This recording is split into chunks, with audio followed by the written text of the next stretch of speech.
திருச்சிற்றம்பலம். கருவார் கட்சி திரு ஏகம்பத்து மறுவா என்ன மறுவா வினையே. திருச்சிற்றம்பலம். நம பார்வதி பதையே. அரகர மகாதேவா. தென்னாடுடைய சிவனே போற்றி, எந்நாட்டவர்க்கும் இறைவா போற்றி. திருச்சிற்றம்பலம். எல்லாமல்ல அன்னை காந்திமதி அம்பாள் உடனுரை சுவாமி நெல்லையப்பருடைய பொன்னார் திருவடியை அடியேன் போற்றி வணங்கிக் கொண்டு,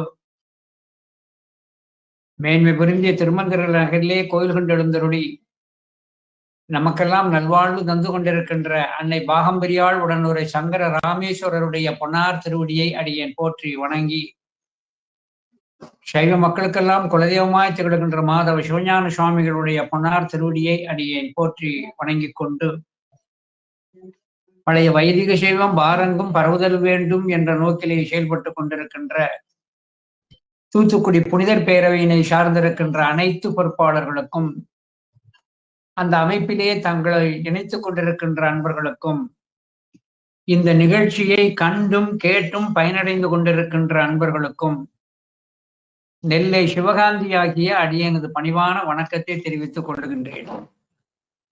திருவருளும் குருவருளும் கூட்டி வைக்க நாம் தூத்துக்குடி புனிதர் பேரவையினுடைய ஒரு பெரும் உதவியினாலே ஞான சிந்தனை செய்கின்ற அந்த நிகழ்விலே கைலாய பரம்பரை திருவாவூர்துறை ஆதீனத்து ஸ்ரீமத் சிவஞான சுவாமிகள் அருளி செய்திருக்கின்ற கட்சி ஆனந்த ருத்ரேஷர் பதிகத்தை சிந்தனை செய்ய இருக்கின்றோம்.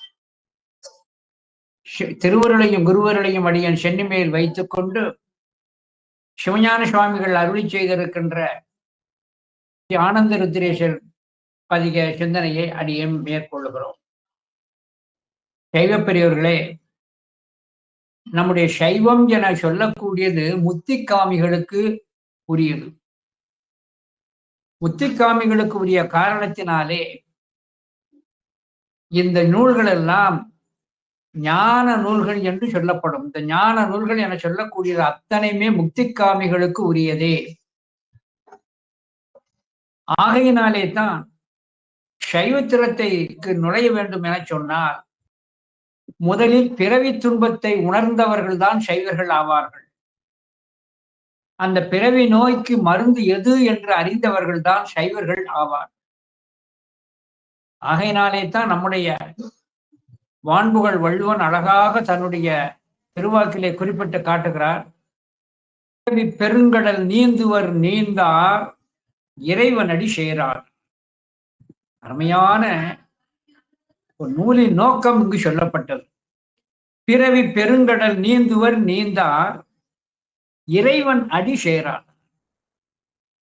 இறைவனது திருவடி என்று சொல்லக்கூடிய புனையினை சேர்ந்தவர்கள் தான் பிறவி ஆகிய பெருங்கடலை நீந்தியவர்கள் ஆவார்கள்.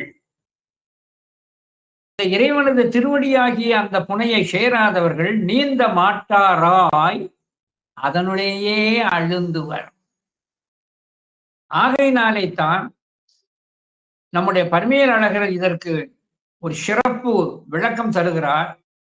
காரணகாரிய தொடர்ச்சியாய் கரையின்றி வருதலின் பிறவி பெருங்கடல் என்றார். காரணமின்றி காரண காரிய தொடர்ச்சியால் பிறவியால் வினை, வினையால் பிறவி, பிறவியால் வினை, வினையால் பிறவி என இந்த வினை பிறவி என்பது சுழன்று சுழன்று வருகிறது. வினைப்பிறவி என்கின்ற வேதனையில் அகப்பட்டு என்று மணிவாசக பெருந்தகை குறிப்பிட்டு காட்டுவார். அந்த பிறவி கடலிலே அழிந்து இருப்பவன் கடலுக்குள்ளே இருக்கின்ற மகர மீன்கள் அத்தோடு மட்டுமல்லாது நீந்த தெரியாது, தண்ணீரில் மூழ்க விடாது தான் காப்பாற்றிக் கொள்ள தான் எடுக்கின்ற முயற்சி. ஒரு பேரலை வருகிறது, அது போய்விட்டது என்றால் மறுபேரலை பேர் அலை வருகிறது. அலைகள் மாறி மாறி வருகின்ற காரணத்தினாலே அந்த துன்பங்கள் மாறி மாறி வருவதால் பிறவி பெருங்கடல் என்று வான்புகள் வள்ளுவன் குறிப்பிட்டு காட்டுவார். இந்த பிறவி என்பது துன்பம் என்பதை உணர்தல் வேண்டும் என்பதற்காகத்தான் மணிவாசக பெருந்தகை தன்னுடைய திருவாக்கிலே முதலிலேயே எல்லா பிறப்பும் பிறந்து இழைத்தேன் எம்பெருமான் மெய்யே உன் பொன்னடிகள் கண்டின்று வீழுற்றேன் என்று குறிப்பிட்டு காட்டார். அத்தோடு மட்டுமல்லாது நிரம்ப அழகிய தேசிகர் திருவையார் தலபுராணத்திலே ஒரு சைவனுக்கு வேண்டிய 16 இலக்கணங்களை சொல்லுகின்ற பொழுது, நந்தி கேட்ட வரமாக 16 இலக்கணங்களை சொல்லுகின்ற பொழுது, பிறவி தீயது என்று உணராதவர்களுடைய உறவை எனக்கு கொடுத்து விடாதே என்று ஒரு வரத்தை கேட்கிறார். பிறவி தீது என பேதையர்தம் உறவும். ஆக இந்த பிறப்பு என்பதை துன்பம் என்று அறிந்து பிறப்பருக்கும் பிஞ்சகந்தன் பெய்கடல்கள் போற்றி என்று சொல்லி காட்டுகிறார். பிறப்பருக்கும் பிஞ்சகந்தன் பெய்கடல்கள் போற்றி. பிறவி எனது துன்பத்தை அறிந்த நாம் அந்த பிறவிக்குரிய நோய் அவனாகவே இருக்கிறான் என்பதை உணர்த்துதல். இறைவன் உயிர்களுடைய பிறவி துன்பத்தை நீக்குவதற்கு 2 உபகாரம் செய்கிறான். உயிர்கள் உயிரல் வேண்டும் என்பதற்காக முதலில் மானுட பிறப்பை கொடுக்கிறான். மற்றைய பிறப்பை காட்டிய மானுட பிறப்பு என்றால் அறிவித்தால் அறிவது என்கின்ற அந்த காரணத்தினாலே மானுட பிறப்பை கொடுக்கிறார் நமக்கு. இந்த மானுட பிறப்பு என்பது இறைவனால் கொடுக்கப்பட்ட அரிய பிறப்பு. ஆகையினாலே தான் நம்முடைய அருள்நந்தி சிவாச்சாரியார் சுவாமிகள் சித்தியாரிலே சொல்லுகின்ற பொழுது, பல்யோனி எலாமொழித்து மானுடத்து உயிர்த்தல் கண்டிடில் கடலை கையால் நீந்தினன் காரியம் கான் என்று சொல்லி காட்டினார். அத்தோடு மட்டுமல்லாது இந்த மானுட பிறவி தந்ததனுடைய நோக்கத்தை சித்தியாரிலே சொல்லுகின்ற பொழுது, மானுட பிறவிதானும் வகுத்தது மனம் வாக்கு காயம் ஆனிடத்து 5 ஆடும் ஆனிடத்து 5 ஆடும் அரண் பணிக்காக அன்றோ. மானுட பிறவிதானும் வகுத்தது மனம் வாக்கு காயம் ஆனிடத்து 5 ஆடும் அரண் பணிக்காக அன்றோ என்று அங்கே அழகாக சொல்லி காட்டுகிறார். ஆகையினாலே இந்த மானுட பிறப்பு இறைவனால் கொடுக்கப்பட்ட ஒரு பிறப்பு. முள்ளை முள்ளால் அகற்றுவதைப் போல, வைரத்தை வைரத்தால் அறுப்பதைப் போல மானுட பிறப்பை வைத்து தான் வர இருக்கின்ற பிறப்பினை அறுக்க முடியும். மானுட பிறப்பு எடுத்தால் மட்டும் போதாது. அந்த மானுட பிறப்பிலே அவர்களுக்கு வேண்டிய அந்த பிறப்பின் நோக்கம் எது என்று சொன்னால் சைவ ஸ்திரத்தை சார்தல் வேண்டும். அதனால்தான் சிவஞான சித்தியாரிலே சொல்லுகின்ற பொழுது, வாழ்வெனும் மையல் விட்டு வறுமையாம் சிறுமை தப்பி தாழ்வெனும் தன்மையோடும் சைவமாம் சமயம் சாரும் ஊழ் பெறல் அரிது சால உயர் சிவ ஞானத்தாலே போலில மதியினானை போற்றுவார் அருள் பெற்றாரே. வாழ்வெனும் மையல் விட்டு வறுமையாம் சிறுமை தப்பி தாழ்வெனும் தன்மையோடு சைவமாம் சமயம் சாரும் ஊழ் பெறல். இந்த மானுட பிறப்பை பெற்றால் மட்டும் போராது, மாயையிலே மயங்காது இருத்தல் வேண்டும். அதற்காகத்தான் நம்முடைய ஞான நூல்களை வைத்து இந்த மாயையிலே விளக்கும்படியாக அவன் திருவருள் செய்து காட்டுகிறான். அத்தோடு மட்டுமல்லாது இந்த மானுட பிறப்பு தந்ததனுடைய நோக்கமே ஒவ்வொரு காரியத்திற்கும் இறைவனுக்கு நம்மை ஆட்படுத்துகின்ற பொழுது ஒவ்வொரு காரியத்திற்கும் ஒவ்வொரு அங்கங்களை கொடுத்திருக்கிறான். ஒவ்வொரு காரியத்திற்கும் ஒவ்வொரு அங்கத்தை நமக்கு கொடுத்திருக்கிறான். அப்படி எந்தெந்த அங்கங்களை வைத்து இறைவனுக்கு எப்படி ஆட்படுத்துவது என்பதைத்தான் திருநாவுக்கரசு சுவாமிகள் திருவங்க மாலையிலே தலையை நீ வணங்கா என்று உச்சி முதல் பாதம் வரை இறைவனுக்கு நாம் எப்படி நம்மை ஆட்படுத்தி இந்த பிறப்பினுடைய நோக்கத்தை நிறைவேற்றுவது என்பதை அந்த அங்க மாலையிலே சொல்லி காட்டுகிறார். இப்படி அங்க மாலையிலே சொல்லி காட்டிய இந்த செய்திகளை எல்லாம் பல ஞானாசிரியன்மார்களும் நமக்கு குறிப்பிட்டு காட்டியிருக்கிறார்கள். திரு கைலாய பரம்பரை திருவாவடுதுறை ஆதீனத்து ஸ்ரீமத் மாதவ சிவஞான சுவாமிகள் குலசை 18 அந்தாதிலே அழகாக சொல்லி காட்டுகிறார். அங்கமாலையில சொன்ன அந்த கருத்தை திரட்சியாக சொல்லி காட்டுகிறார். குலசை 18 அந்தாதி. துதிப்பதற்கு வாயமைத்தாய் சூழ்வதற்கு தாழமைத்தாய், மதிப்பதற்கு மனம் அமைத்தாய், வணங்குவதற்கு தலை அமைத்தாய், கதிப்பதற்கு நூல் அமைத்தாய். ரொம்ப முக்கியம். கதிப்பதற்கு நூல் அமைத்தாய் என்று அங்கு அழகாக சொல்லி காட்டுகிறார். அழகாக நம்முடைய குமரகுருவர் சுவாமிகள் திருவாக்கிலை சொல்லி காட்டுவார். பல்லுயிரும் பயங்கொண்டு, பயம்னா பயன்னு அர்த்தம். பல்லுயிரும் பயங்கொண்டு உய்க என குடிலை என்னும் தடவையல் நாப்பன் அருள் வித்திட்டு கருணை நீர் பாய்ச்சி வேதம் என்னும் ஆதவம் வளர்த்தனைகிறார். பல்லுயிரும் பயங்கொண்டு உயிரல் வேண்டும் என்பதற்காக இறைவனே முதல் நூலை கொடுத்திருக்கின்றார். எனவே கதிப்பதற்கு நூல் அமைக்கப்பட்டிருக்கிறது. எனவே இந்த நூல் வழியாகத்தான் நாம் சென்று நாம் இந்த வாழ்வெனும் மையலை நாம் விட முடியும். அந்த நூலிலே நம்மை தெளிய வைப்பதற்காக பல செய்திகளை ஒரே நேரத்தில் கூற முடியாது என்பதற்காகத்தான் ஒவ்வொரு ஞானாசிரியன்மார்களும் ஒவ்வொரு கோணத்திலும் ஒவ்வொரு செய்திகளை நமக்கு உணர்த்தியிருக்கிறார். பக்குவத்திற்கு ஏற்ப நூல்கள் நமக்கு அமைந்திருப்ப. சைவத்திலே பக்குவத்திற்கு ஏற்ப அங்கே ஞான உபதேசம் பெறுவதற்கு பல நூல்கள் இருக்கிறது. எல்லாம் ஒரே நூலிலே சொன்னால் இந்த ஆன்மாக்கள் மலைந்து விடும் என்பதற்காகத்தான் பல நூல்கள் சொல்லப்பட்டிருக்கிறது.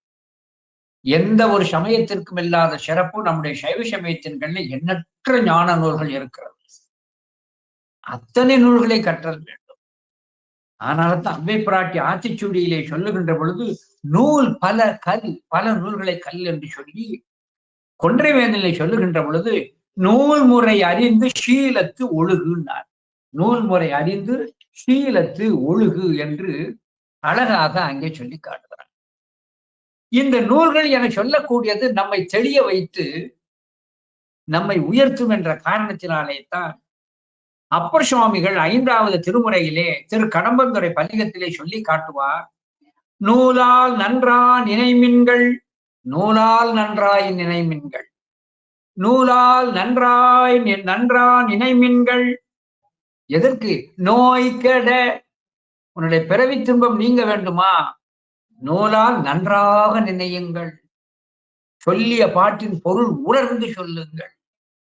அதனால்தான் நூலால் நன்றாய் நினைமின்கள் நோய் கெட.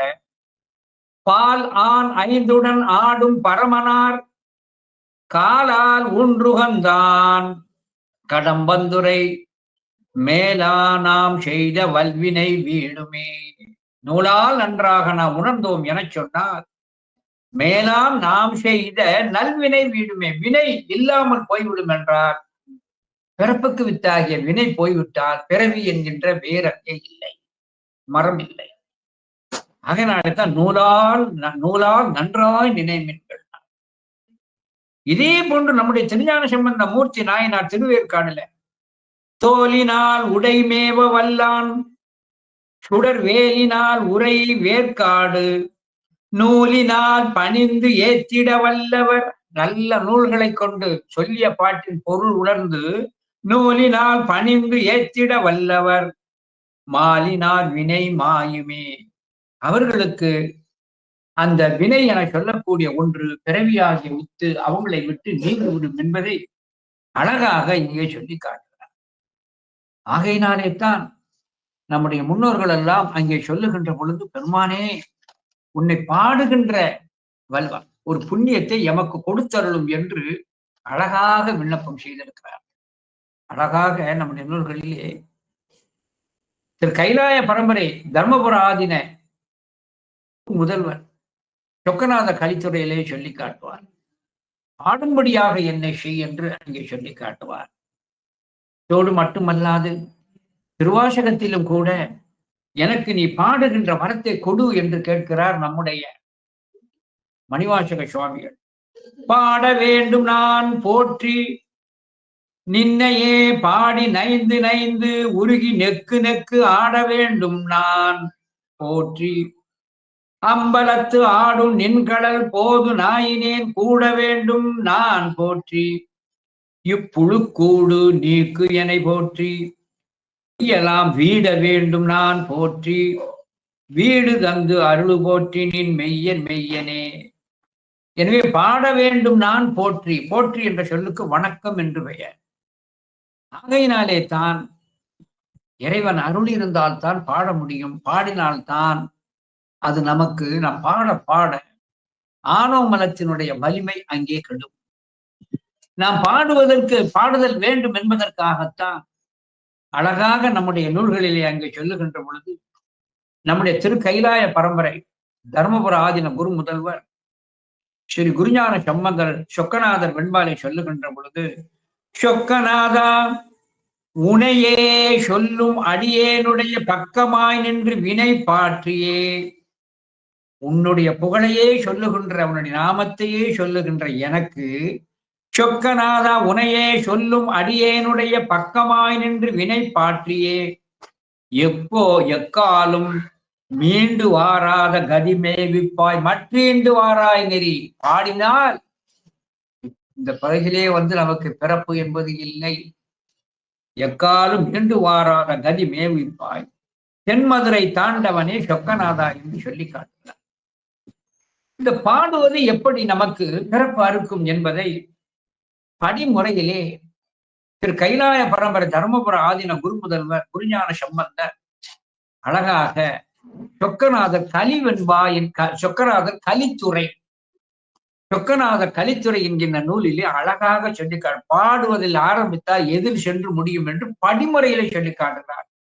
பாடும்படி செய் நினைந்து ஏத்தி பணிந்து எழுந்தே ஆடும்படி செய் மலமைந்தும் அடியேன் மலம் ஐந்துமே அடியேன் உளத்தே வீடும்படி செய். நின் ஆனந்த சாகரம்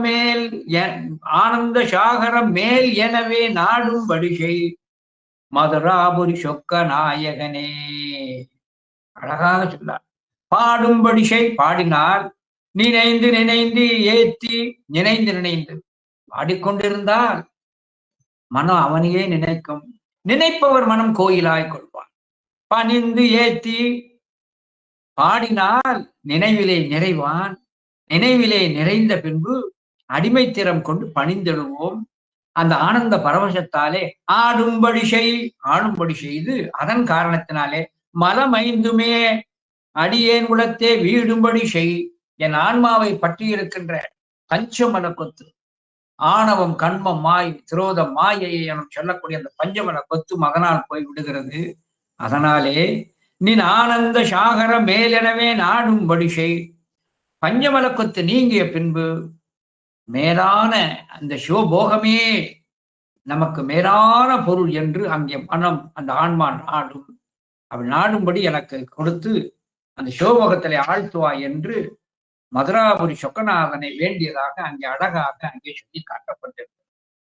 எனவே இந்த பாடுதல் என சொல்லக்கூடிய ஒன்று இருக்கிறதே, அதனால்தான் சிறப்பாக நம்முடைய நூல்களிலே பாடுவதற்கே வரம்பிடு. பாடும்படியே பணியாய் அருளாய் கந்தர் அனுபூதியிலே விண்ணப்பம் செய்து காட்டினார். அவனை பற்றி துதித்து பாடுகின்ற தரிசனம் செய்துகின்ற பேர் இந்த மாண்ட பிறப்பில் தான் கிடைக்கும் என்ற காரணத்தினாலே தான் சேக்கிழார் பெருமான் பெரிய புராணத்துல அவர் ஒன்று செய்தியை நுட்பமாக நமக்கு உணர்த்துகிறார். எப்பவுமே நூல் தொடங்குகின்ற பொழுது விநாயகர் காப்பு இருக்கும். விநாயகர் காப்பு முடிந்த பின்பு இறை துதி இருக்கும், இறைவன் துதி இருக்கும். ஆனால் பெரிய புராணம் மட்டும் கொஞ்சம் வித்தியாசமா இருக்கும். காப்பு செய்வது கிடையாது. உலகலாம் உணர்ந்து ஓதற்கரியவன் என்று அழகாக இறைவன் வாக்கையே முதல் வாக்காக வைத்துக் கொண்டு உலகலாம் உணர்ந்துன்னு படிச்சிட்டார். சரி, அதற்கு பின்பாவது விநாயகர் காப்பு இருக்கிறதா என்றால் இல்லை. பெரிய புராணத்திலே மட்டும் ஒரு சிறப்பு. அம்பலவாணன் வாக்கை வைத்து உலகலாம் என்று தொடங்கிய பின்பு இப்படி துதிப்பதற்கு எனக்கு கிடைத்த இந்த பிறவியை முதலில் வணங்குகிறேன் என்று பிறவிக்குத்தான் வணக்கத்தை கூறினார். பிறவிக்குத்தான் வணக்கத்தை அழகாக சேக்கிழார் பெருமான் பெரிய புராணத்துல ஊனடைந்த உடம்பின் பிறவியே தான் அடைந்த உறுதியை சாருமார்.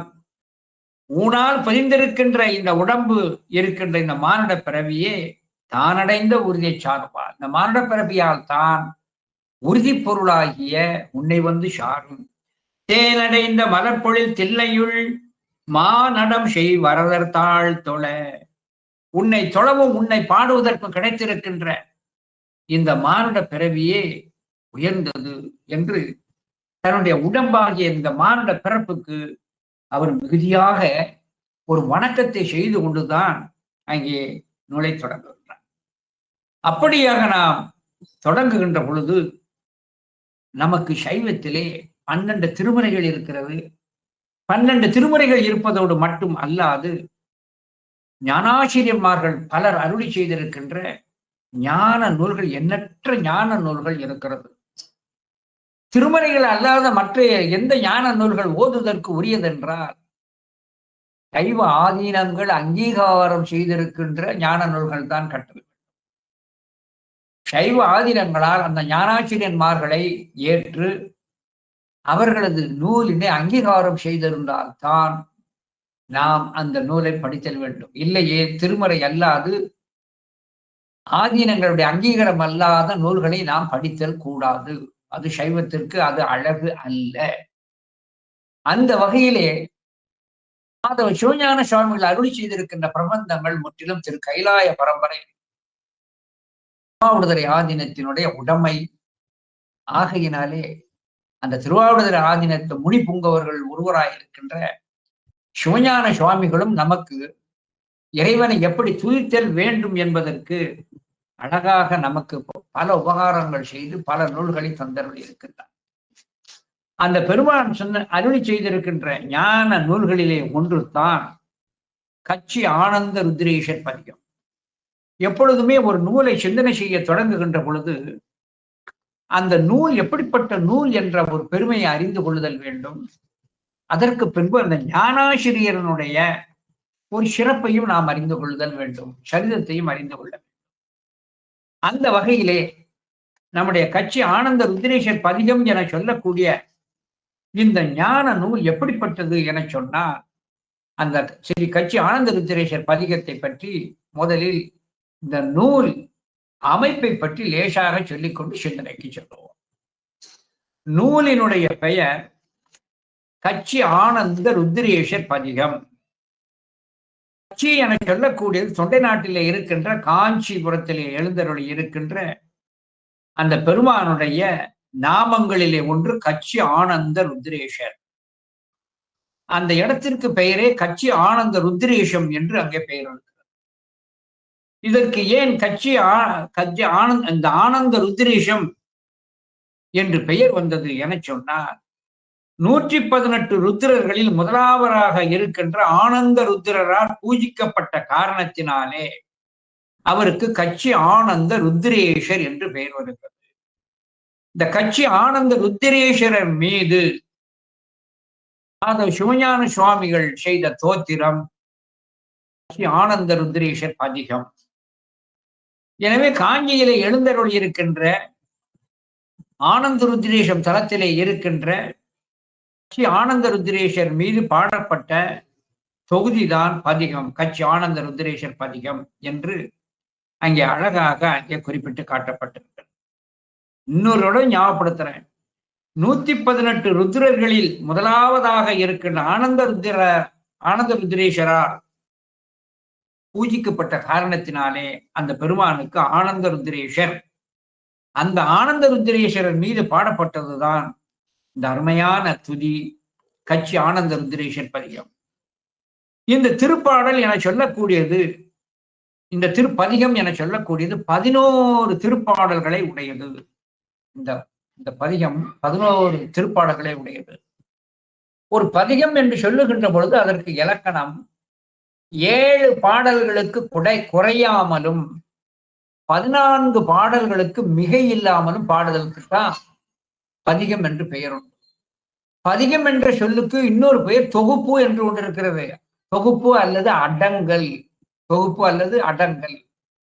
உதாரணமாக எடுத்துக்கொண்டா திருவிளையாடல் புராணத்துல முதல்ல பார்த்தோன்னா திருவிளையாடல் புராணத்தாசர் நம்முடைய பரஞ்சோதி முனிவர் பாயிர பகுதியில பதிகம்னு ஒண்ணு போட்டிருப்பார்.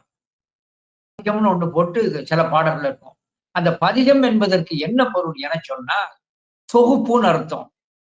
அதாவது இந்த நூலில் என்ன சொல்லப்பட்டிருக்குது என்று முதல்ல தொகுத்து சொல்லி விடுகிறார்கள். எப்படி 64 திருவிளையாடல் அந்த 64 திருவிளையாடல்களை கூறி மற்ற 4 செட்டு 68 அங்கே தொகுப்பாக வைத்திருப்பதை வரிசை கிரமமாக என்னென்ன விளையாடல் என்பதை முதல்லேயே ஒரு பட்டியலிட்டு காடுவதற்குத்தான் பதிகம்னு பேரு. பதிகம் என்றால் தொகுப்பு அல்லது அடங்கல், அந்த பொருளிலே வருகிறது.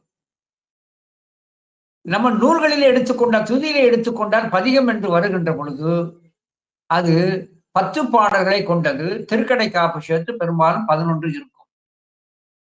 இன்னொரு சொல்ல பதிகம் என்றால் 7 பாடல்களுக்கு குறையாமலும் 11 பாடல்களுக்கு மிக இல்லாமல் இருக்கிறது. எங்கே நம்முடைய மாதவ சிவஞான சுவாமிகள் 11 திருப்பாடல்களும் துதியாகவே அமைத்திருக்கிறார். காப்பு வைக்கல. ஏன்னா ஒவ்வொரு பாடலிலும் பதிக பலனை சொல்லி அந்த பலனை சொல்லி கொடுக்கிறார். அதனால 11 பாடல்களும் துதியாக அங்கே அமைத்திருக்கிறார். இந்த கட்சி ஆனந்த ருத்திரேஸ்வர் பதிகம், இந்த ஒவ்வொரு 11 பாடல்களை கொண்ட இந்த பதிகம் ஒவ்வொரு பாடலும் எப்படி அமைந்திருக்கிறது என்பதை கண்டிப்பாக உற்று கவனிக்க வேண்டும். ஒவ்வொரு பாடலும் எப்படி அமைந்திருக்கிறது என 1 முதல் 11 பாடல்கள் வரை ஒரே சாயலில் அமைந்திருக்கும். ஒரு பாடலிலே 4 அடிகள் இருக்கும். ஒரு பாடலிலே 4 அடிகள் இருக்கும். இந்த 4 அடிகளிலே முதல் 2 அடிகள் அவனை வணங்கினால் என்ன பலன் கிடைக்கும். 1, 2 அடிகள்ல சொல்லிக்கான அவனை வணங்கினால் என்ன பலன் கிடைக்கும். 3, 4வது அடியிலே 3வது அடியிலே கச்சி நகரத்தினுடைய சிறப்பையும் இறைவன் சிறப்பையும் சொல்லி 4வது அடியிலே அவனை வணங்கிடும் இறைஞ்சிடும் முறைமை பற்றி சொல்வார். எனவே இந்த ஒவ்வொரு பதிகத்திலும் நாம் எப்படி பொருள் கொள்ள வேண்டும் என சொன்னார், 3வது வரி 4வது வரியிலே முறையே காஞ்சி நகர் சிறப்பையும் காஞ்சி நகர் பெருமானது பெருமையையும் கூறி அங்கே துதித்தவர்க்கு, அதுதான் 3வது அடி 4வது அடி. காஞ்சி நகரில் எழுந்தருளி இருக்கின்ற ஆனந்த ருச்சனை துதிப்பவர்களுக்கு 3வது அடியும் 4வது அடியில் சொல்லி 1வது அடியிலும் 2வது அடியிலும் என்ன பலன் என்று சொல்லி காட்டுவார். எனவே முதல்ல பலனை சொல்லிக்கொண்டு இந்த பலன் கிடைக்க வேண்டும் என சொன்னால் இப்படி இவரை வணங்குங்கள், இந்த தலத்திலே உள்ள பெருமானை வணங்குங்கள் என்று நம்மை ஆற்றுப்படுத்துவதை போலத்தான் இந்த நூல் அமைந்திருக்கிறது. இதை முதலில் நம்முடைய கவனத்திலே நாம் கொள்ளுதல் வேண்டும். இப்படி கவனமாக கொள்ளுகின்ற பொழுது மாதவ சிவஞான சுவாமிகளுடைய ஒரு திவ்ய சரித்திரத்தை லேசாக நாம் சிந்தனை செய்து நாம் செல்வோம். மாதவ சிவஞான சுவாமிகளுடைய திவ்ய சரித்திரத்தை லேசாக, ஏனெனில் சைவத்தினுடைய சம்பிரதாயம் நூலிலே நுழைகின்ற பொழுது நூலாசிரியர் பற்றி சிறிது பேசுதல் வேண்டும். எந்த சூழலிலே இந்த நூல் எழுந்தது என்று அந்த சூழலை பற்றி பேசுதல் வேண்டும். அத்தோடு மட்டுமல்லாது அந்த நூலை பற்றிய சிறப்பையும் ஒரு முன்னுரையாக காணுதல் வேண்டும். கண்டபின் தான் நூலுக்கு போக வேண்டும் என்று விதி இருக்கிறது. ஆகையினாலே திரு கைலாய பரம்பரை திருவாவடுதுறை ஆதீனத்தை சார்ந்திருக்கின்ற திராவிட மாபாடிய கர்த்தாவாகிய ஸ்ரீமத் மாதவ சிவஞான சுவாமிகளுடைய திவ்ய சரித்திரத்தை லேசாக சொல்லி காட்டுகிறார். மாதவ சிவஞான சுவாமிகள் பாண்டி நாட்டிலே தாமிரபரணி நதிக்கரையிலே இருக்கிற விக்கிரமசிங்கபுரத்திலே பரம்பரை சைவ வேளாளர் குலத்தில் ஆனந்த கூத்தருக்கும் மயிலையம்மையருக்கும் சைவமும் தமிழும் செய்த தவத்தின் காரணத்தினாலே அருமை திருமகனாக வந்து கிட்டத்தட்ட 230 ஆண்டுகளுக்கு முன்பாக திரு அவதாரம் செய்தார். பாபநாச தல புராணம் இயற்றிய முக்களாலிங்கர் என்று சொல்லக்கூடிய அவரது வம்சத்திலே வந்தவர்கள். அவரை நமச்சிவாய கவிராயர் இவரது சிறிய தகப்பனார் என்று சொல்லுவது உண்டு. ஆகையினாலே நம்முடைய பெருமானுக்கு அங்கே அந்த முக்களாலிங்கர் அவருடைய வம்சத்திலே வந்தது ஒரு பெரிய ஒரு சிறப்பு. அவர்தான் பாபநாசம் தலபுராணத்தை இயற்றியவர். நமச்சிவாய கவிராயனும் இவரது வம்சத்தை சேர்ந்தவர். 12 வயதிலே நம்முடைய சிவஞான சுவாமிகள் அங்கே இருக்கின்ற பொழுது திருவாவடுதுறையிலே சார்ந்திருக்கின்ற அந்த துறவிகள் அந்த வழியை செல்லுகின்ற பொழுது மனத்திலே ஈர்ப்பு உண்டு. அவர்களிடம் சென்று தன்னுடைய இல்லத்திலே அமுதருந்தும்படி விண்ணப்பம் செய்தார். அதை தன்னுடைய தாயாகிய மயிலம்மையிடம் கூற அந்த திருவாவடுதுறை ஆதீனத்து துறவிகளுக்கு திரு அமுது ஊட்டி பெரும் மகிழ்ச்சி கொண்டு பூர்வ ஜென்மத்திலே இருந்த புண்ணியத்தின் காரணத்தினாலே அவர்கள் பின்னே தொடர வேண்டும் என்று விருப்பம் கொண்டார். அவர்கள் பின்னே தொடர வேண்டும் என விருப்பம் கொண்டு தாய் தந்தையினுடைய அனுமதியை பெற்று அங்கே செல்லுகின்றார். அப்பேற்பட்ட நம்முடைய மாதவ சிவஞான சுவாமிகள் அங்கே அந்த துறவிகளுக்கு பின்பாக செல்லுகின்ற அவர் முக்கலாலிங்கர் என்ற திருநாமத்தை கொண்டிருக்கின்ற அந்த பெருமான் நம்முடைய அந்த திருவாவடுதுறை ஆதீனத்தை சார்ந்திருக்கின்ற அழகான அந்த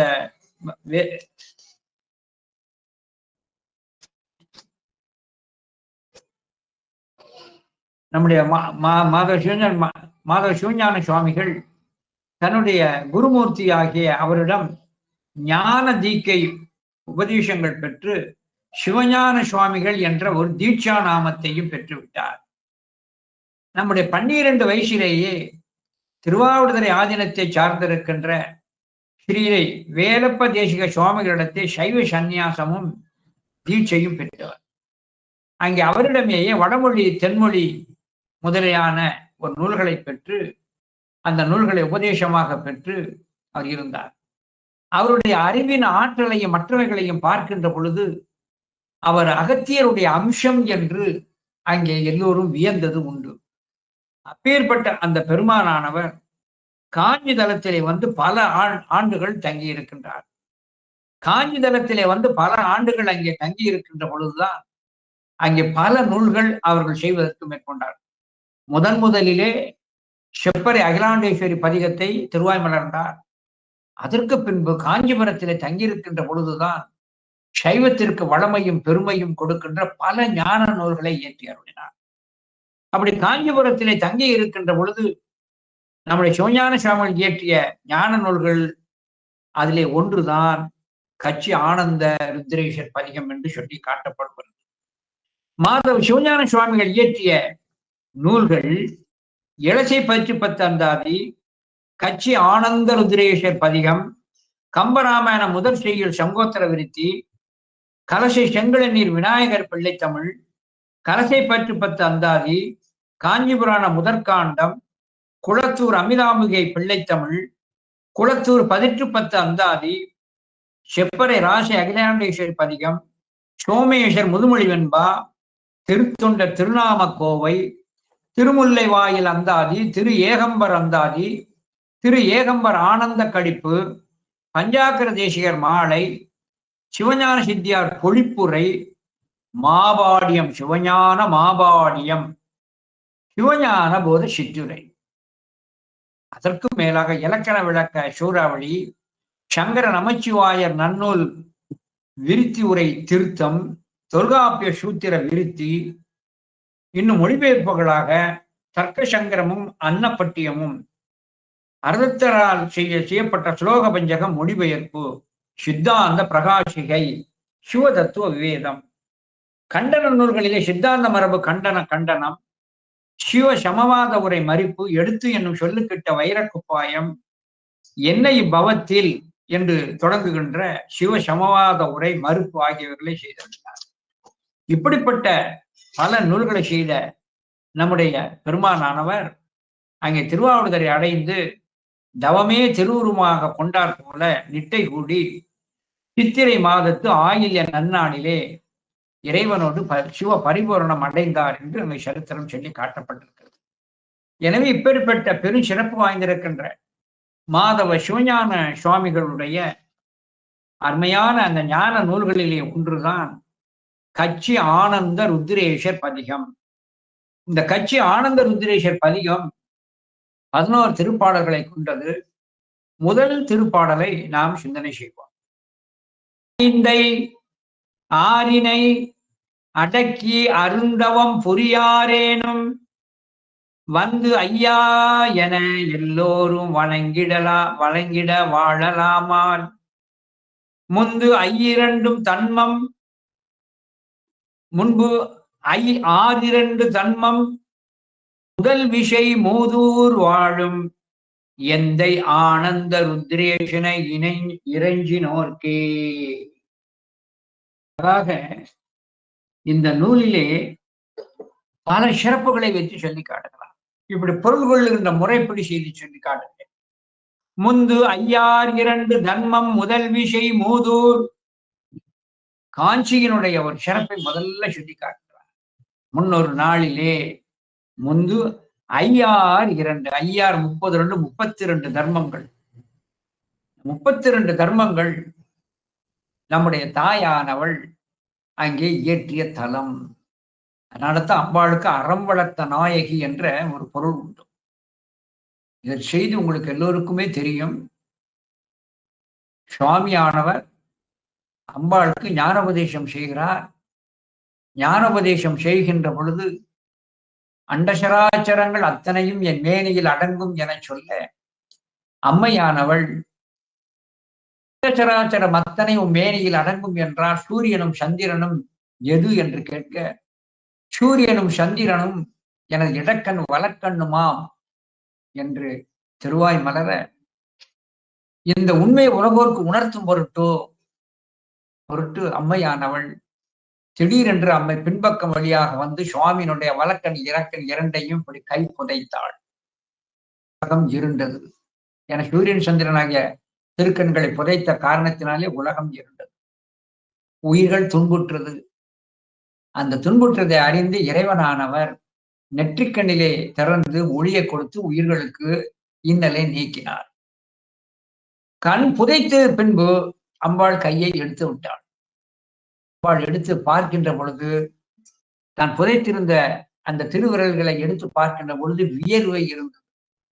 அந்த வியர்வினை நம்முடைய தாயானவள் இப்படி விரல்களில் இருந்து தெரித்தார் வியர்வை துளிகளை.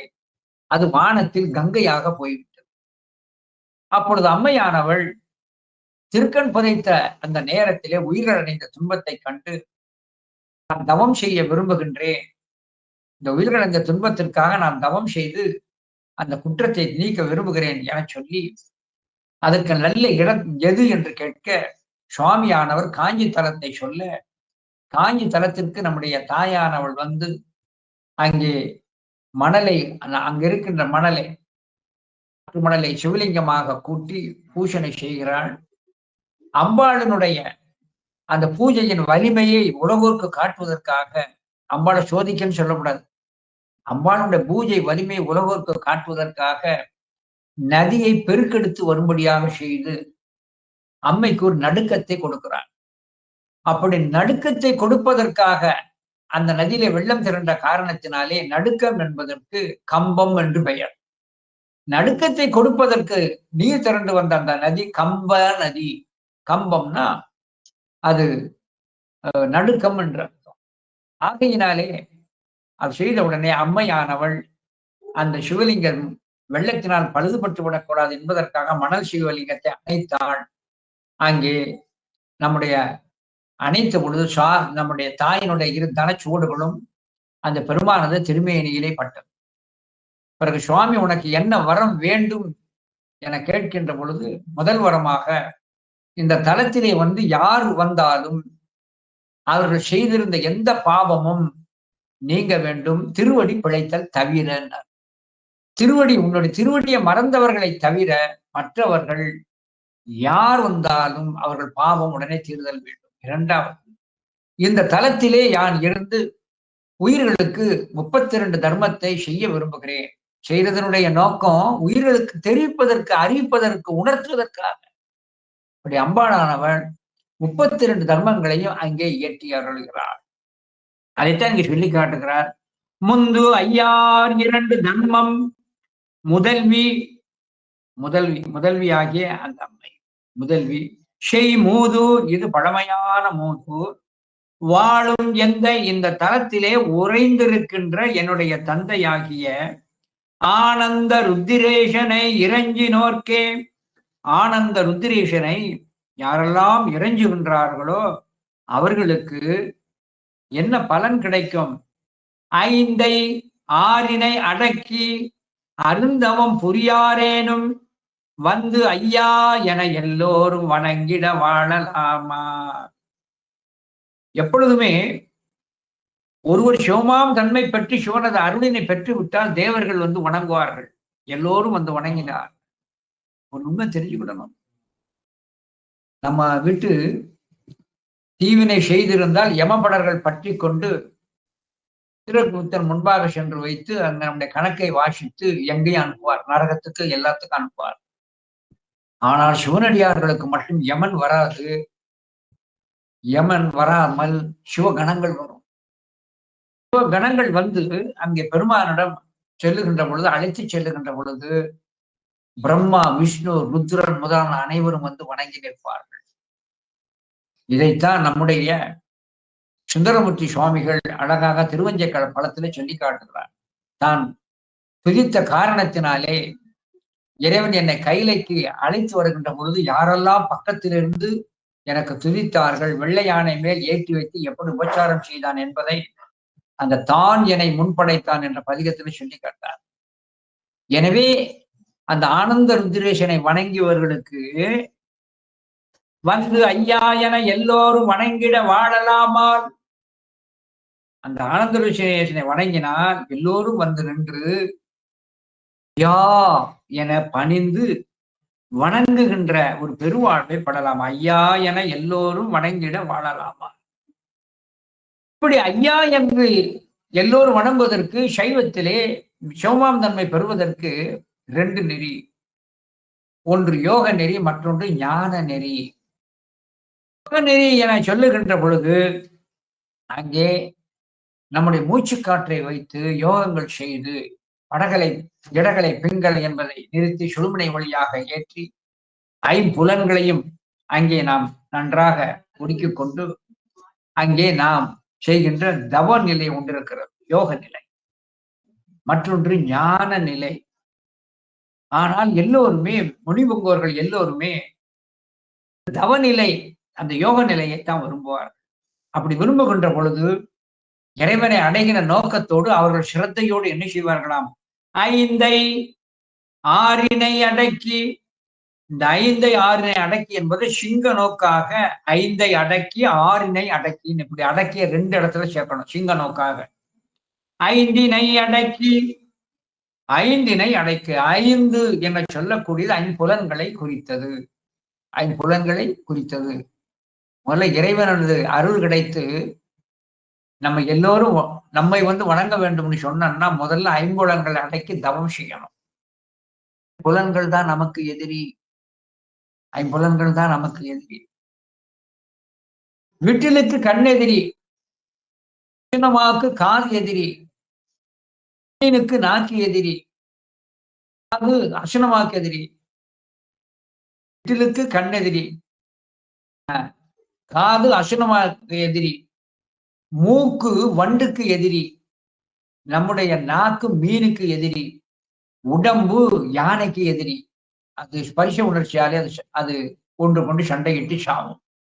இப்படி ஒவ்வொன்றுக்கும் ஒவ்வொரு புலன்கள் அங்கே பகமையாக அமைந்திருக்கிறது. ஒவ்வொரு உயிரினத்திற்கும் ஒவ்வொன்று ஐம்புலன்களை கொண்டு யமனாக அமையும். ஆனால் இந்த 5 புலன்களும் சேர்ந்து ஒரே எதிரியாக இருப்பது மனுஷன் ஒண்ணுக்கு தான். 5 புலன்களுமே எதிரி தான். ஆகையினாலே 5 அடக்குதல் வேண்டும். ஐம்புலன்களை அடக்குதல் வேண்டும் என்பதற்காகத்தான் நம்முடைய சைவத்திலே விரதங்கள் சொல்லப்பட்டிருக்கிறது. மனம் பொறிவழி போகாது விரதங்களால் உண்டிச்சிருங்கள் என்று பரிமையாளர் உரையில சொல்லி காட்டுகிறார். எனவே அங்கே விரதங்களால் ஐம்புலன்களை அடக்கலாம். புலனடக்கம் தான் அவசியம் என்பதை காட்டுவதற்காகத்தான் பெரிய புராணத்திலே முதல் தனி அடியார் அங்கே ஐம்புலன்களை அடக்கி வென்ற திருநீலகண்ட நாயனாரை அங்கே சொல்லி காட்டப்பட்டது. திருநீலகண்ட நாயனாரை அங்கே சொல்லி காட்டப்பட்டது. அங்கே சொல்லுகின்ற பொழுது அழகாக நம்முடைய பெருமான் வென்ற ஐம்புலனாம் மிக்கீர் என்று சிவபெருமானை திருநீலகண்ட நாயனாரை அங்கே சொல்லி காட்டுகிறார். வென்ற ஐம்புலனாம் மிக்கீர். எனவே இறைவனை அடைவதற்கு யோக நிலை, தவநிலை முதலியாளை வைத்துக் கொண்டு ஞான நிலையிலே நின்றும் ஐம்புலன்களை அடக்குதல் வேண்டும்.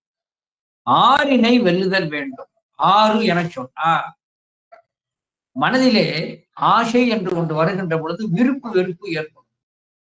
அந்த விருப்பு வெறுப்பு காரணத்தினாலே 6 குற்றங்கள் செய்வோம். விருப்பெருப்பின் காரணத்தினாலே 6 குற்றங்கள் வரும். காமம், குரோதம், லோபம், மோகம், மதம், மார்ச்சரியம். இதுக்கு விளக்கத்தை இன்னொரு அமர்வுல நான் சொல்றேன். இந்த 6 குற்றம் விருப்பெருப்பு அங்கே ஆசைக்கு இடம் கொடுத்தோம் என சொன்னால் இந்த 6 குற்றங்களும் நடக்கும். அதனாலதான் திருமந்திரத்துல ஆசை அருமின் ஈசனோடாயினும் ஆசை அருமின் ஆசை அருமின் என்று இருமுறை ஏன் கூறினார் என சொன்னால், ஒன்று புறப்பட்டு மற்றொன்று அகப்பட்டு. இந்த இரண்டுமே இல்லை என சொன்னால் விருப்பு வெறுப்பு ஏற்பட்டு 6 குற்றங்கள் ஏற்படும். காமம், குரோதம், லோபம், மோகம், மதம், ஆச்சரியம். எனவே 5 6 அடக்கி அருந்தவம் புரியாரேனும், இப்படி 5 அடக்கி 6 குற்றங்களையும் அடக்கி இருந்து அருந்தவம் புரியாவிட்டாலும் இதுதான் முக்திக்கு நெறி. ஆனால் இதை நீ செய்யாவிட்டாலும் ஆனந்த ருத்ரேசனை வணங்கினால் அந்த பலன் கிடைத்துவிடும். அவ்வளவு சிரமப்பட வேண்டாம், சிரமப்பட வேண்டாம் என்று சொல்லி காட்டுகிறார். இவ்வளவு அருமையான ஒரு செய்தியை சொல்லி காட்டுகிறார் பாருங்க. இதுதான் இப்படிதான் நிற்கணும் நெறி. ஆனால் அந்த சிரத்தை கூட கொள்ளாமல் எளிதாக நாம் சிவமாம் தன்மை பெறுவதற்கு நல்ல எளிதான வழி, கட்சி ஆனந்த ருத்ரேசனை சென்று வணங்குங்கள் என்று அழகாக அங்கே சொல்லி காட்டுகிறார். இதே கருத்தை நம்முடைய சிவபிரகாச சுவாமிகள், மாதவ சிவஞான சுவாமிகளும் கற்பனை களஞ்சியம் தான். துறைமங்கல சிவபிரகாச சுவாமிகளும் கற்பனை களஞ்சியம், குமரகுருபரரும் கற்பனை களஞ்சியம். எனவே கற்பனை களஞ்சியம் என்றாலே மூவர், குமர குருபரர், துறைமங்கல சிவபிரகாச சுவாமிகள், மாதவ சிவஞான சுவாமி. துறைமங்கல சிவபிரகாச சுவாமிகள் 4 மாலையில சொல்லி காட்டுகிறார். எல்லோரும் இறையருள் பெறுவதற்கு அந்த துன்பம் இல்லாத சிவபதம், அந்த பேரின்பத்தை எய்துவதற்கு தவம் செய்து சிரத்தை மேற்கொள்வார்கள். ஆனால் ஒரு சிரத்தையும் எடுக்காமல், தவத்தை எதுவும் செய்யாமல், தன்னுடைய உடம்பை வருத்தாது எளிதாக அப்பூதடிகள் ஒரு நெறியை கையாண்டார். என்ன நெறியை கையாண்டார்? நாவுக்கரசு நாவுக்கரசு என்ற நாமத்தை எழுதியே அங்கே இறைவனது பேரின்பத்திற்கு ஆளாகிவிட்டார், இறைவனது திருவடிக்கு ஆளாகிவிட்டார். அழகாக இப்படியெல்லாம் சிரமப்படணும். ஆனால் அப்படி சிரமப்படவில்லை அப்பூதடிகள். ஆனால் அவர் கண்ட ஒரே நெறி நாவுக்கரசு என்ற நாமத்தை வைத்து துதித்து மனதிலே தியானம் செய்ததுதான். துறைமங்கலம் சிவபிரகாச சுவாமிகள் 4 மாலையில சொல்லி காட்டுகிறார். உற்றானலன் இதையெல்லாம் செய்யல. எது உற்றானலன்? அவன் தவம் தீயினில் பஞ்சாக்கினி வித்தையிலே, பஞ்சாக்கினியிலே நின்று கொண்டு தீயின் நடுவிலே இருந்து கொண்டு தவம் செய்யவில்லை அப்பூதியார். தவ தீயினில் நின்றானலன் ஊன் புனலா அற்றானலன். உணவை ஒழித்து, நீரை ஒழித்து, இலை சருகள் முதலான உண்பதை ஒழித்து தன்னுடைய உடம்பை அவன் மறித்து கொள்ளவில்லை. அழகா சொல்லுகிறார். ஊன் புனலால் அற்றானலன் நுகர்வும் அற்றான். ஆனால் என்ன செய்தார்? நாவுக்கரசு என்னும் ஓர் சொல்லான் எழுதியும் கூறியுமே என்றும் துன்புயில் பதம் பெற்றான் ஒரு நம்பி அப்பூதி என்னும் பெருந்தகையே. ஒரு நம்பி அப்பூதி என்னும் பெருந்தகையே. அவருடைய நாவுக்கரசு என்னும் ஓர் சொல்தான் எழுதியுமே. நாவுக்கரசர் அந்த எழுத்து மந்திரத்தை சொன்னார். சொன்ன உடனே அவருக்கு தவம் செய்து துன்புறாது எளிமையாக முக்தி பேரை பெற்றார் என்று அழகாக அங்கே சொல்லி காட்டுகிறார். ஞானாசிரியன் அவருடைய திருநாமமும் 5 எழுத்துக்கு சமம் என்று இந்த இடத்துல சொல்லப்பட்டிருக்கிறது. இப்ப இந்த 4 பெருமக்களுடைய நாமத்தை நீங்கள் எழுதி கொள்ளுங்கள். புள்ளி வைக்கப்பட்ட அந்த ஒற்றெழுத்தை நீக்கி பார்த்தால் 5 எழுத்து வந்தோம். அதைத்தான் இங்க சொல்லிக்காடு. நாவுக்கரசு. இப்படி இந்த 4 பெருமக்களுடைய திருநாமம் 5 எழுத்திலே இருக்கிறது என்பதை எழுதி ஒற்றை நீக்கங்கள் 5 வந்துடும். ஞான சம்பந்தர், நாவுக்கரசு, சுந்தரமூர்த்தி, மணிவாசகர். இது 5 எழுத்துக்கு சமம். 5 எழுத்துக்கு சமமாகிய ஒரு நாமத்துக்கே எவ்வளவு பாக்கியம்னா, பெருமானுடைய நாமத்தை சொல்வதற்கே எவ்வளவு பலன் கிடைக்கும். அந்த பெருமானை சொல்லி நாம் துதித்தோம் என சொன்னால் அது எவ்வளவு பலன் கிடைக்கும். ஆகையினாலே நீங்க எந்த சிரமமும் படாமல் அந்த ஆனந்த ருத்ரேசனை நீங்கள் சென்று அங்கே வணங்கி அவனை தோத்திரம் செய்தால் உங்களுக்கு எல்லோரும் வந்து வணங்குகின்ற அந்த தெய்வத்தன்மையாகிய பெருவாழ்வு கிடைக்கும் என்பதை அழகாக சொல்லி காட்டுகிறார். ஐந்தை ஆறினை அடக்கி அருந்தவம் புரியாரேனும் வந்து ஐயா என எல்லோரும் வணங்கிட வாழலாமால் முந்து ஐயார் இரண்டு தன்மம் முதல் விஷை மூதூர் வாழும் எந்த ஆனந்த ருத்திரேசனை இறைஞ்சினோர்க்கே. ஆகையினாலே ஆனந்த ருத்திரேசனை இறங்கினால் நமக்கு எல்லோரும் வந்து வணங்குகின்ற அந்த தேவ பதம் நமக்கு கிடைக்கும் என்று அழகாக அங்கே சொல்லி காட்டுகிறார். அடுத்த திருப்பாடல் அழகாக இறைவனது திருவருள் பெற வேண்டும் என சொன்னார். ஆசை அருமின் ஆசை அருமின் ஈசனோடாயினும் ஆசை அருமின். அகப்பற்றும் அறுக்கணும், புறப்பற்றும் அறுக்கணும். அதுல எல்லா பற்றையும் நீக்கினாலும் மண்ணாசை, பெண்ணாசை, பொன்னாசை, ஆசை பெயரும், மண்ணாசையும் பெயரும். ஆனால் இந்த பெண்ணாசை என சொல்லக்கூடிய ஒன்று இருக்கிறதே, அது எப்பொழுதுமே மனதிலே ஒரு ஓரத்திலே ஒட்டி கொண்டே இருக்கும். யாரார் முதியவர்கள் ஆனாலும் சரி, இளைஞர்கள் ஆனாலும் சரி, என்னதான் அந்த ஆசை அறுத்தாலும் அது ஒரு மூலையிலே அது ஒளிந்து கொண்டே தான் இருக்கும். அது அது அது ஒரு உண்மை தெரிஞ்சுக்கணும். மற்ற மண்ணாசை பெயரும், மண்ணாசை பெயரும், பொன்னாசையும் பெயரும். ஆனால் பெண்ணாசை மட்டும் மனதுக்குள்ளே அது ஒளிந்து கிடந்து கொண்டே இருக்கும். அந்த பெண்ணாசையை ஒளிந்து கொண்டிருக்கிற ஆசையும் சென்றால்தான் இறைப்பதத்தை அடைய முடியும்.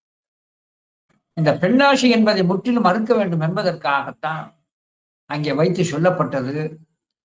நம்முடைய திருநாவுக்கரசு சுவாமிகள் அங்கே திருப்புகழிலே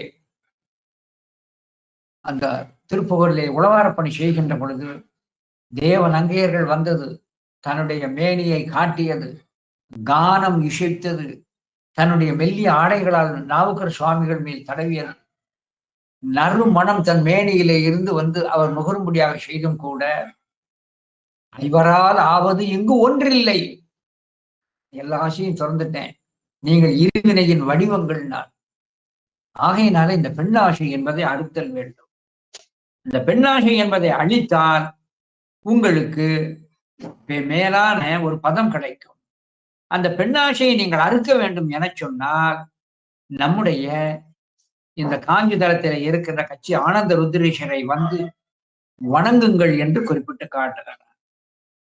குடங்களின் பனைத்து அனந்த கொங்கைமால் களிறு அல்குல் படங்களும் கொடு மின்னாசை பருவரல் பாற்றலாமால் மடம் களைந்து அறிவால் மிக்க மாதவர் மனம்போல் காஞ்சி இடம்கொள் ஆனந்த ருத்ரேசனை இணங்கு இறைஞ்சினோர்க்கே. காஞ்சியினுடைய பெருமை, மடம் களைந்து அறியாமைகளை களைந்து அறிவால் சிவஞானத்தால் மிக்க மிகுந்திருக்கின்ற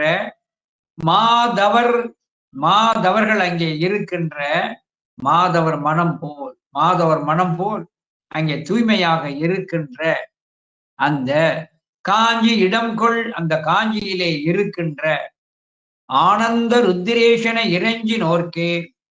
காஞ்சி நகரத்தில் எழுந்தருளி இருக்கின்ற, அதாவது அறியாமையை கலந்து ஞானம் மிகுந்த அந்த தவம் முதல்வர்கள் உள்ளம் போன்று தூய்மையாக இருக்கின்ற அந்த காஞ்சி தலத்திலே இருக்கின்ற காஞ்சலத்திலே இருக்கின்ற ஆனந்த ருத்திரேசன இறைஞ்சினோர்க்கு சொல்லுகின்ற பொழுது பூசு நீரு போல் உள்ளும் புனிதர்கள். நான் பூசு நீரு போல் உள்ளும் புனிதர்கள், திருநீரை போல உள்ளமும் புனிதர்கள் என்று திருக்குட சிறப்பிலே சொல்லி காட்டுவார்.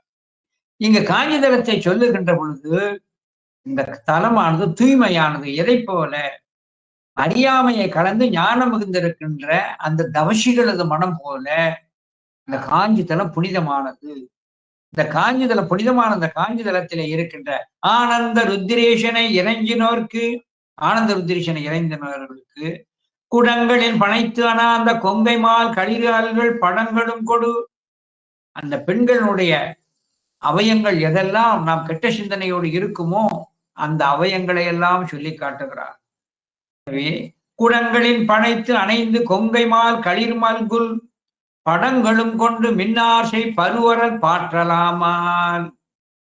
எனவே பருத்திருக்கின்ற தனங்களை கொண்ட பாம்பின் படம் போன்று இருக்கின்ற அந்த பிருஷ்டத்தையும் அங்கே மின்னல் கொடி போன்ற அந்த பெண்கள் செய்யும் அந்த மையல் மயக்க துன்பத்திலே நாம் அழித்து விட முடியும். பாற்றலாம்னா அழித்து விடலாம், தொலைத்து விடலாம். எனவே பெண்களால் இந்த மனம் கெடுகின்ற அந்த தன்மையை நாம் கெடுத்து அழித்து விடலாம். யாரை? நம்முடைய கட்சி ஆனந்த ருத்ரீஷனை இறைஞ்சினோர்க்கு என்று அழகாக இங்கே சொல்லி காட்டுகிறார். பனைத்து அணைந்த கொங்கைமால் களிரும் மல்குல் படங்களும் கொடு மின்னாசை பருவரல் பாற்றலாமால் கழிந்து அறிவான்மிக்க மாதவர் மனம் போல் காஞ்சி இடம்கொள் ஆனந்த ருத்திரேஷனை இறைஞ்சினோர்க்கே. காஞ்சி தலத்தினுடைய சிறப்பை சொல்லுகின்ற பொழுது அறியாமையை கலந்து ஞானம் மிகுந்தவன் ரொம்ப முக்கியம். அறியாமை கலந்து தெளிவு இருக்கணும். உண்மையை நன்றாக புணர்ந்திருக்க வேண்டும். இதுதான் அவசியம். தெளிவு குருவின் திருமேனி காண்டல். அறியாதார் சிவனை அறியார், அறியாதார் சிவனும் ஆகார். ரொம்ப முக்கியம். தெளிந்திருக்கணும். நல்ல ஞானம், அந்த அறியாமை மடமை நீங்கிடும். நல்ல நூல்களை கற்று குரு மூலமாக ஞானத்தை பெற்று தெளிவா இருக்கணும்.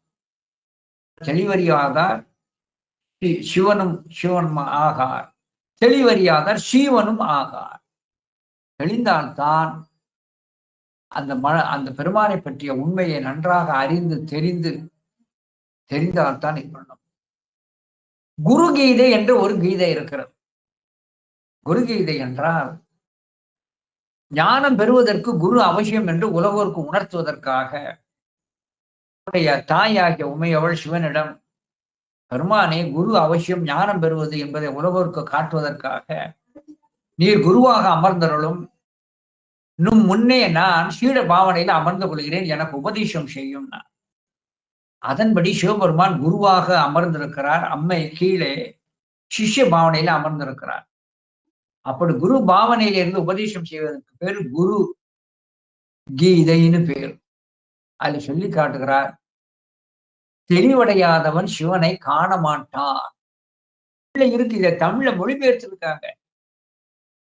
தெளிவு இல்லாதவன் சிவனை காண மாட்டார் என்று தெளிவாக சொல்லிவிட்டார், உண்மையாக சொல்லிவிட்டார். ஆகையினாலே தான் தெளிவு குருவின் திருமேனி காண்டல் என்று அங்கே அழகாக குருவினால் தெளிந்து கொள்ளுதல் வேண்டும் என்று அழகாக சொல்லி காட்டப்பட்டது.